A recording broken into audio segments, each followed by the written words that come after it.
Les vendeurs de trucs fait paria, faut arrêter de nous prendre pour des cons. Pour expliquer, samedi dernier, je suis allé avec des potes à un marché médiéval, et à un moment, il y avait un stand où un mec vendait des trucs pour tenir les lunettes, pour poser les lunettes, avec en forme de petit chibi, avec un petit chibi. Je fais, tiens, c'est mignon, je m'approche du stand, je regarde, et donc il y a un premier chibi, assez mignon, assez classique, un peu lambda, très fin, pas de texture, pas d'ombrage, et à côté, il y en a un petit barbare.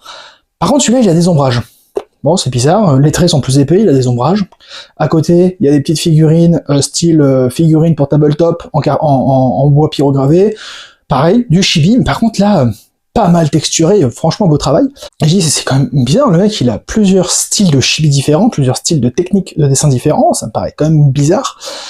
Il commence à voir que j'ai des pins de manga sur mon sac, et il commence à me montrer des supports à téléphone avec encore des chibi de manga cette fois dessus, et je fais putain c'est bizarre, il y a un quatrième type de chibi, encore qui a rien à voir, ultra détaillé avec vraiment tout petit corps, très grosse tête, et là il commence à me montrer ses planches A4 pyrogravées de manga. Bon, bah pareil, toujours il y a plein de styles, le mec il maîtrise une dizaine de styles différents, c'est bizarre que le mec il maîtrise autant de styles. Et à un moment, il me sort 2 planches pyrogravées. Attention, c'est important. Dédicacées. Alors déjà, les dessins sont assez moches. Clairement, là, à ce niveau-là, ça se voit que c'était de l'IA. Déjà avant, ça se voyait. Mais surtout, il me dit, oui, c'est dédicacé par les véritables voix off françaises de la série. Les voix off françaises, personne dit ça. Donc là, il commence à me montrer les dédicaces.